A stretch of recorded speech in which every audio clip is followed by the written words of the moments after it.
The sun bled into the plains, a dying ember over endless miles of dust and silence. Elias Turner guided his wagon carefully along the narrow trail, the wheels creaking like old bones. His son, 10-year-old Ben, dozed beside him, head resting on a threadbare blanket that smelled faintly of smoke, and home long gone. They'd been on the road for 20 days, heading west, always west. Elias didn't talk much, not since Anna died last spring.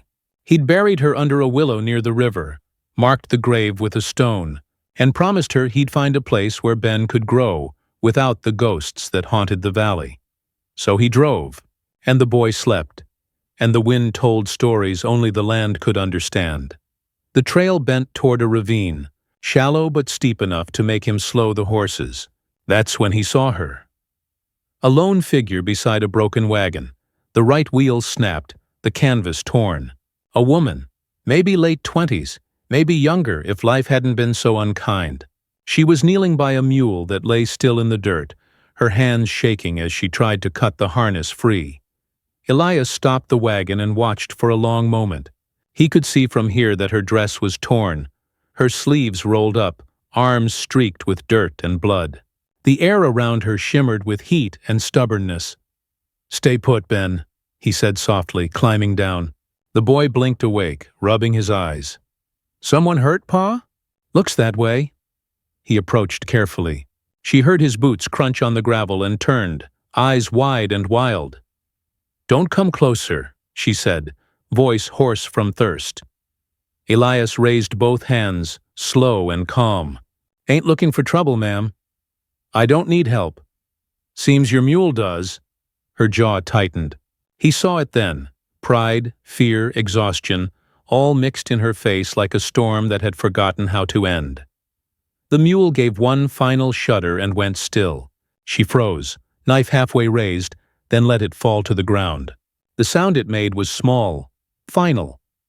Elias took off his hat. "I'm sorry." She didn't answer, just stared at the animal's body as if losing it had taken the last thread holding her together.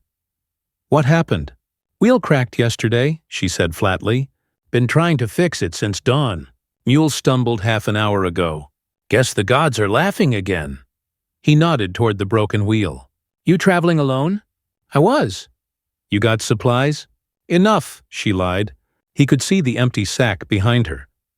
Elias looked up at the sky, the kind of dull copper that meant a storm brewing by nightfall. "You're 10 miles from the nearest crossing," he said quietly. "That storm hits and you stay out here alone, you won't make morning." She stood, swaying slightly. "Better that than owing a man a debt I can't repay." Elias met her eyes, steady. Wasn't offering charity, was offering sense. For a moment neither moved. The wind picked up, carrying dust between them like a drawn line. Then Ben's small voice broke the silence.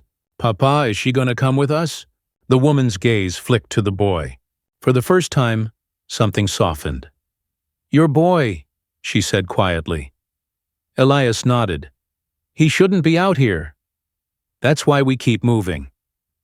The wind shifted again, colder now.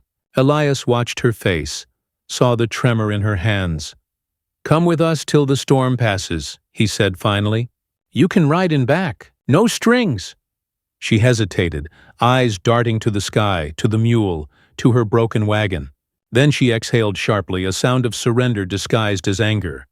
"Fine," she said, "just until the storm passes." Elias gave a small nod. "That'll do." He helped her load what little she had. A bundle of clothes, a dented kettle, a small wooden box she wouldn't let him touch. She climbed onto the back of his wagon without looking at him again. Ben watched her curiously, whispering, "She looks mad." Elias smiled faintly. "Sometimes mad's just another word for scared, son." The first drops of rain hit before sunset. By dusk, the sky split open. Wind howled across the open ground, and lightning clawed at the hills. Elias pulled the canvas tighter over the wagon, shouted above the noise, "Hang on back there!" No answer came, but he could hear movement. The woman trying to steady herself, clutching the side rail as thunder rolled like cannon fire. When they finally reached a cluster of rocks offering some shelter, Elias guided the horses in and stopped.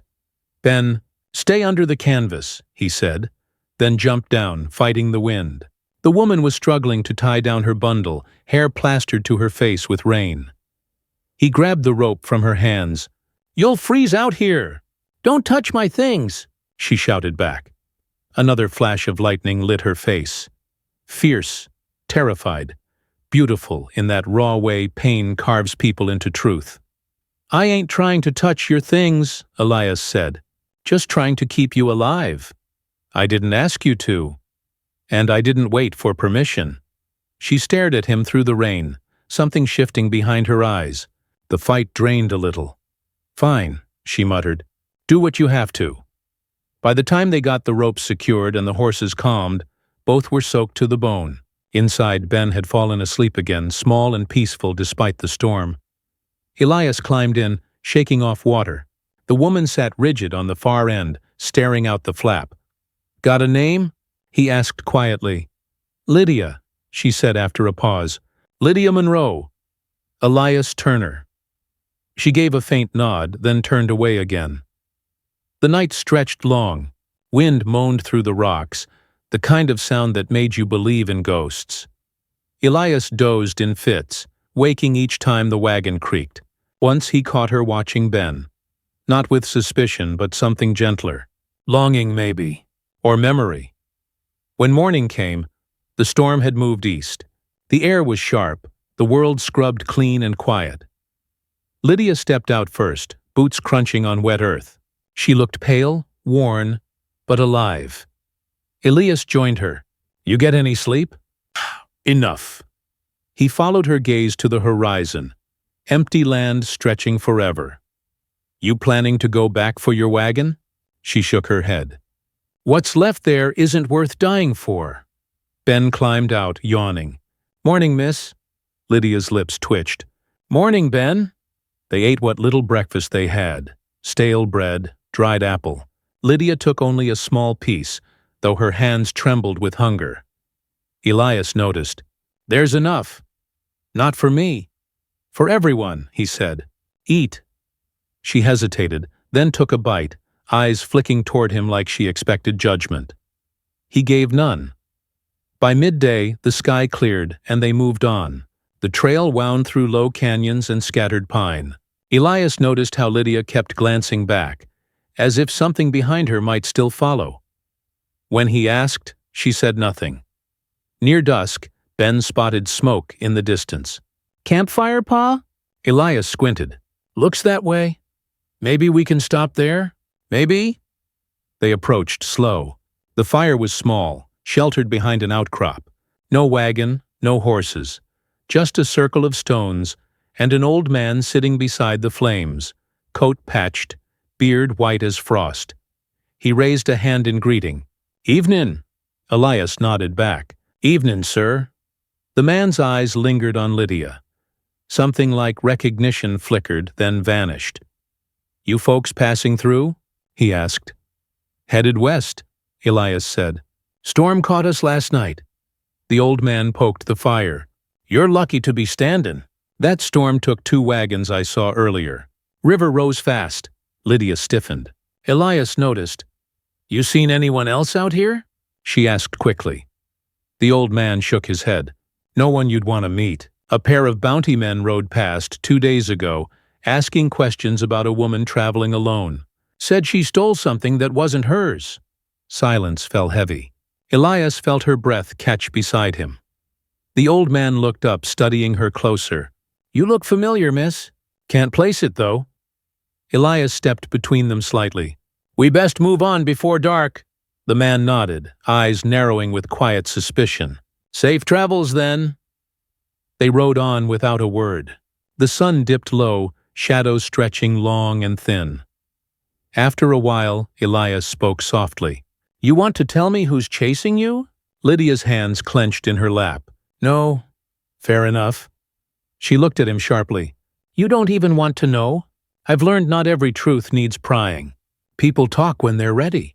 She stared ahead, jaw trembling just once. "I didn't steal anything," she said finally. It was mine to begin with. Elias nodded. Then you hold on to it. That night they made camp by the river.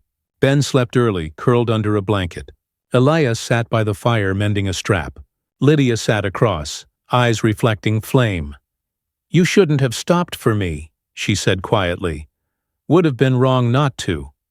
Kindness gets people killed out here.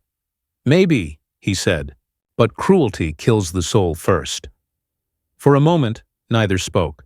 Then she said, almost to herself, You talk like a preacher. No, just a man who's buried too many good things. Her gaze softened then, and for the first time she smiled. Small, fleeting, but real. Elias felt it like sunlight after a long winter. When she turned away, he saw the edge of a photograph slip from her coat pocket. An old tintype, edges frayed. A man and a little girl. Lydia snatched it up quickly. Your family? He asked gently. Her voice broke just slightly. Was. He said nothing more, just added another log to the fire and let her grief speak in silence. Sometime after midnight, Ben stirred, feverish. Elias knelt beside him, wiping sweat from the boy's brow. Pa, shh, you're all right, son. Lydia came closer, her face pale in the firelight. He's burning up. It's the damp, Elias said. He gets sick easy. She hesitated, then dug into her small wooden box. Here, she said, pulling out a small vial. Willow bark and mint. My mother made it for fevers. He looked at her, surprised. You sure? Better he take it than it rot in a box. Elias took it, poured a few drops into Ben's mouth. The boy settled, breathing, easing out. Lydia sat back slowly, watching him. He looks like her, she whispered. Like who? Your wife. He froze, surprised. You saw the locket? She nodded faintly. She was beautiful. She was, he said quietly, and so kind it hurt. For a while they just sat there, two people bound by loss, pretending they weren't. The fire crackled low. Somewhere out in the dark, a coyote called. Lydia shivered. Elias looked at her. You should rest. I don't sleep much. Dreams bad? Memories worse. He wanted to ask more, but didn't. Some wounds didn't like to be named. By dawn, the fever had broken. Ben woke, weak but smiling. Lydia looked almost relieved. Guess your medicine worked, Elias said. My mother used to say nature gives us what we need. We just have to listen. The day passed slow and quiet. By afternoon, the land changed. Hills rising, patches of snow lingering in shadows. The wind carried the promise of another storm. Elias checked the sky, frowning. We'll need shelter soon. As if the land heard him, they came upon an abandoned outpost. Half collapsed, but the walls stood and the roof held. They set up inside. Lydia built a fire while Elias unhitched the horses. Ben played with a carved stick, humming softly. It felt almost peaceful. Then, a sound. Hooves, distant but steady. Lydia went still. Elias saw her hand move toward the box, gripping it tight. How many? He asked quietly. 2, she whispered. Maybe 3. The hoofbeats grew louder. Then voices.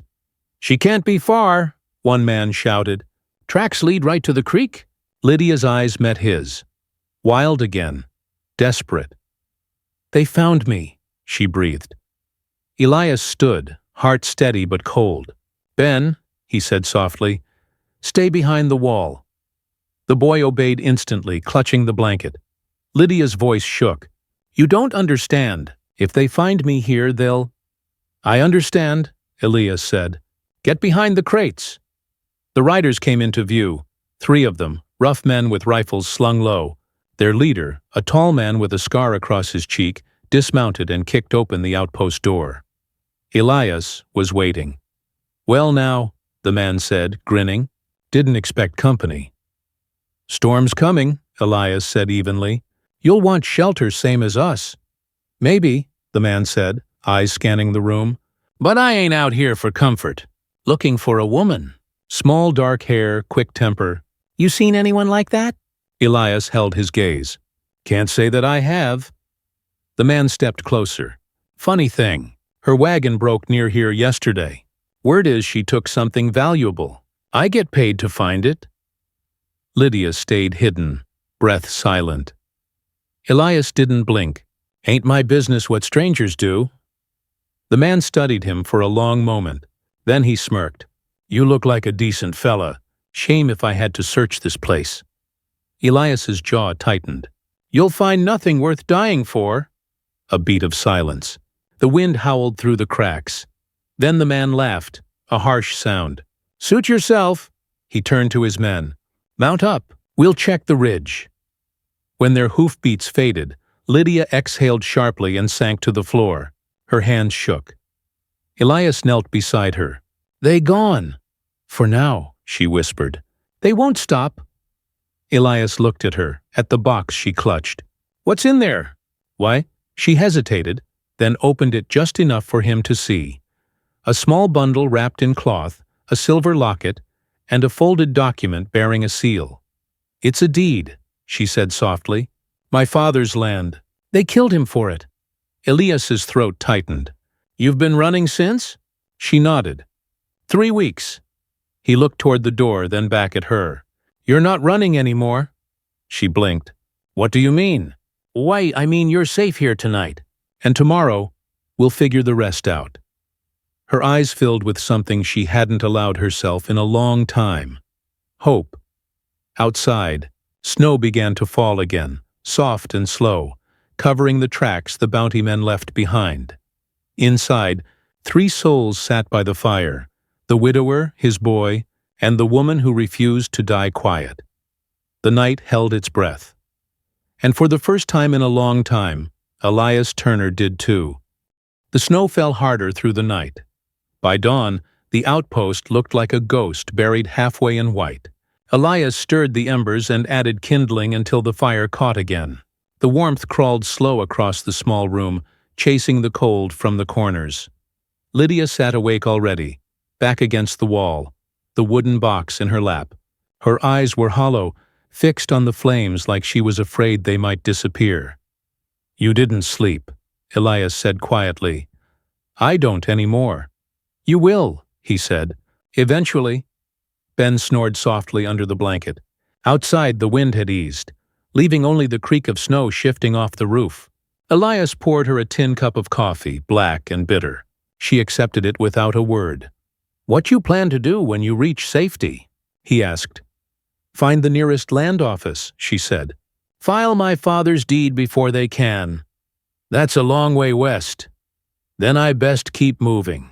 He nodded slowly. You'll never make it alone.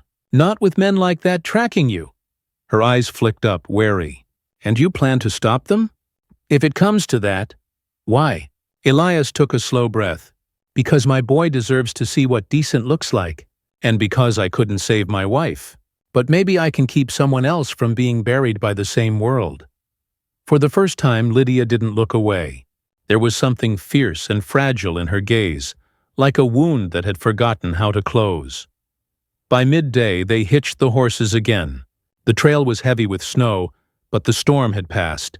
Lydia sat in the back, her coat pulled tight, watching the horizon for movement.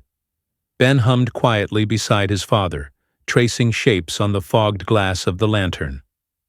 They traveled in silence until dusk. Then Elias spotted smoke rising faint in the distance, too still for a campfire. It was a cabin, small and half sunk into a hill.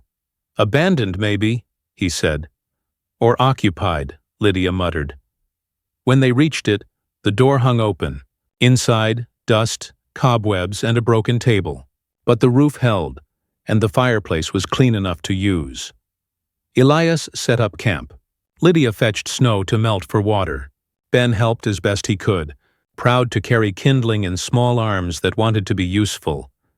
When the fire caught, Lydia crouched near it, rubbing her hands.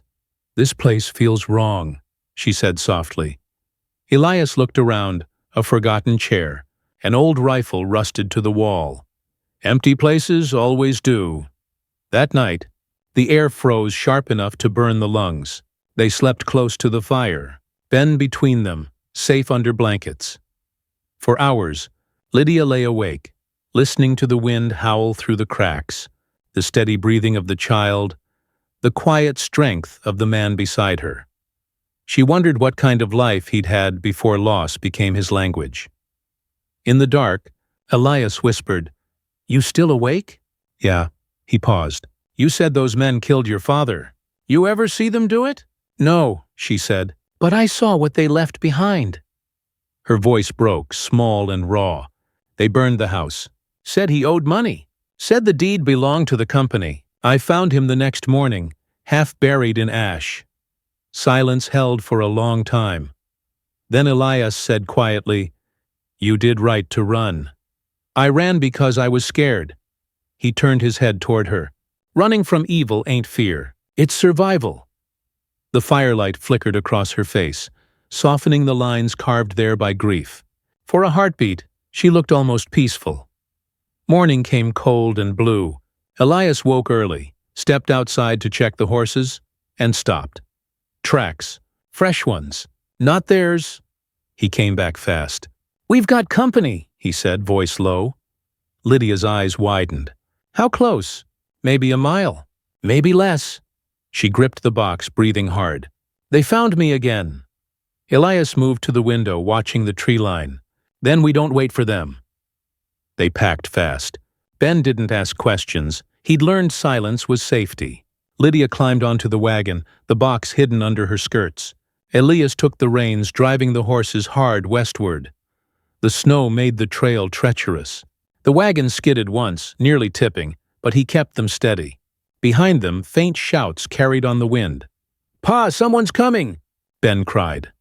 Elias looked back. 3 riders, dark against the white hills, closing fast. He snapped the reins. "Hold on!" The chase tore across the plains. The wagon rattled, the horses foamed. Lydia clung to the side rail, eyes wide, hair whipping loose in the wind. A gunshot cracked. Wood splintered near Elias's shoulder. "Get down!" he shouted. Lydia ducked, clutching the box tight. Ben whimpered softly, covering his ears. Elias veered toward a narrow gully ahead. Steep walls, thin ice at the bottom. "If we make that cut, they'll have to go around," he said. They plunged in. The wheels jolted, snow spraying high. Another shot rang out.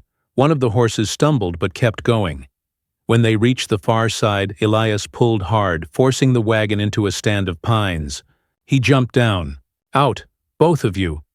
Lydia helped Ben out first. Elias slapped the horse, sending the wagon rolling forward driverless, a decoy. It crashed down the slope with a thundering crack. Gunfire followed it, echoing off the canyon walls. They crouched behind the trees, breath white in the air.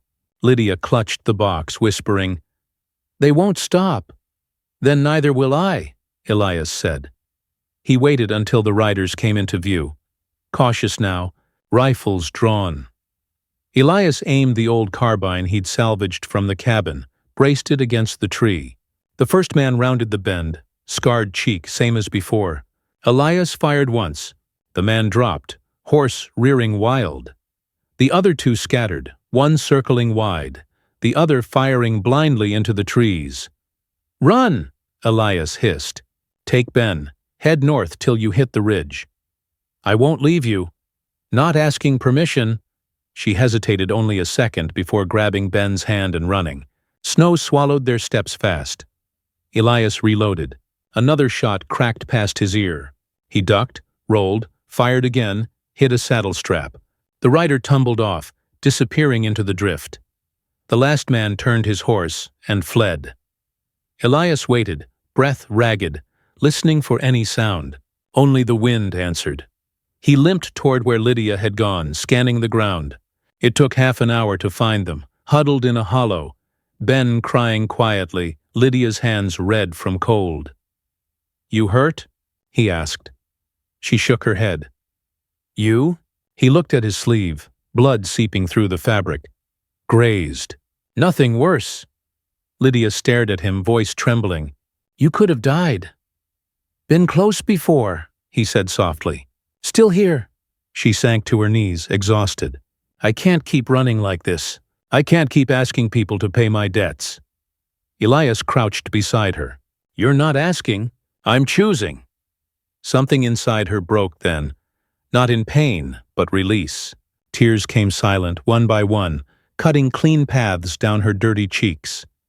He reached out, hesitated, then touched her shoulder. "You're safe now," he said quietly. "You hear me? Safe." They stayed there until the wind eased. Then Elias led them back to the cabin, slow and steady. He cleaned his wound while Lydia mended the torn sleeve. Her hands shook but didn't falter. When she tied the knot, he said, "You sew better than most doctors I've met." She smiled faintly. "Learned out of necessity. The world doesn't patch itself." That night they didn't talk much, just shared silence, firelight, and the comfort of breathing in the same rhythm. Days passed. The snow began to melt, small rivers forming in the ruts of the trail. Lydia spoke little of the past, but sometimes when Ben laughed, Elias saw her smile like someone remembering a language they'd forgotten. One evening, as the sun dropped behind the ridge, she said quietly, "When this is over, you should take Ben someplace green. Somewhere that doesn't remember death." He looked at her. "What about you?" "I'll see my father's land filed. Then maybe I'll find peace." Elias's voice was low. "Peace ain't something you find alone." She didn't answer. But later that night, when the boy was asleep, she sat closer to the fire, closer to him, close enough that he could smell rain in her hair and wild sage on her skin. "Elias," she said softly, "do you ever think maybe some people cross paths because they're supposed to?" He met her eyes. "I used to think life was just chance. Now I think it's mercy wearing a disguise." She smiled. "Mercy," she repeated, as if tasting the word for the first time. Spring thaw came fast. The trail turned to mud. Rivers swelled. They traveled slow but steady, heading west toward the nearest settlement. At the edge of the plains, the land rose, foothills rolling toward distant mountains. Beyond them lay the land office, the final step in Lydia's long road. 3 days from town, they stopped near a wide meadow to rest the horses. The air was warm, full of promise. Ben chased butterflies, laughing, and Lydia watched him with a soft expression Elias hadn't seen before. "He's healing," she said. "So are you." She looked at him. "Am I?" "You stopped flinching every time I look at you," he said gently. Her lips curved. "That's something, I suppose?" That night, they made camp by the river. Stars burned bright overhead. Lydia sat with the box beside her, fingers tracing its edges. "After tomorrow," she said, "it'll be done. My father's name cleared. His land secured. And then?" She hesitated. "Then I let you go." Elias's heart tightened. "That what you want?" She looked at him, really looked. "It's what makes sense. Sense don't always make it right." Her breath caught. "If I stay, I'll just bring more trouble." He shook his head slowly. "You already brought something else." "What?" Light." The river whispered. The fire cracked soft. She reached out then, trembling, and placed her hand over his. "Don't make this harder," she whispered. "Too late for that," he said. The next morning they reached the town. Wooden buildings, muddy streets, the sound of hammers and wagons and life. Lydia filed her father's deed at the land office, hands shaking as the clerk stamped it official. When she stepped outside, the sun caught her hair like gold. "It's done," she said. Elias smiled. "Then it's time to start living." But fate wasn't finished. As they crossed the street, a voice called out, "Well, ain't this a sight?" The scarred man, alive, limping but grinning with a predator's smile, his rifle leveled before either could move. "Should have stayed buried in the snow," he spat. Lydia froze. Elias stepped in front of her, instinct faster than thought.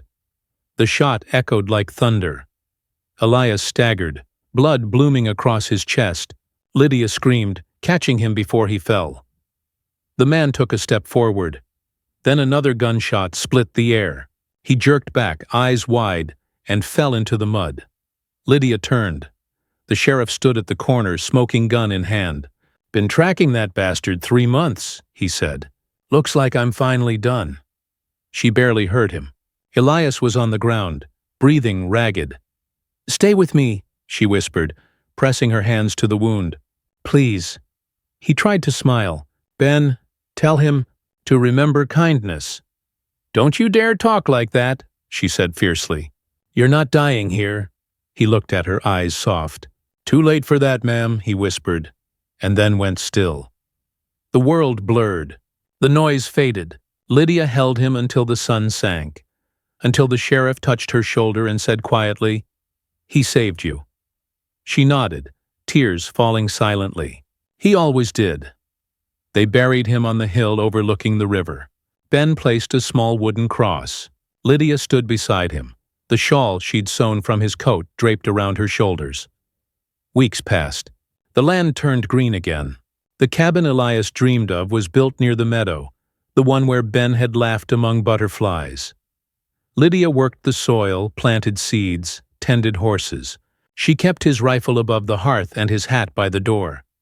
At night, she'd sit by the fire, Ben asleep in the loft, and whisper, We made it, Elias. You kept your promise. We're safe. One evening, as spring rain fell soft against the windows, Ben climbed into her lap. Mama, he said, the first time he'd ever called her that. She froze, then smiled through tears. Yes, sweetheart? He pointed toward the window where the sunset burned red across the sky. Pa would have liked this. She kissed his hair. He sees it, darling. He sees everything. Years later, travelers passing through the valley would talk about the widow and her boy who built a home where sorrow once lived. They said she never remarried, but her eyes carried peace, not pain. They said she planted wildflowers on the hill every spring, so the man who saved her would always rest among color. And on quiet nights, when the wind whispered through the grass, she'd swear she heard his voice again, calm, steady, full of love. Pride's a heavy load, it would say. But hearts are meant to be carried together. The fire would flicker. The boy would sleep. And Lydia Monroe, the woman who once swore she needed no one, would close her eyes, hand on the shawl, and whisper, I know that now, Elias, I know. Outside, the world went still.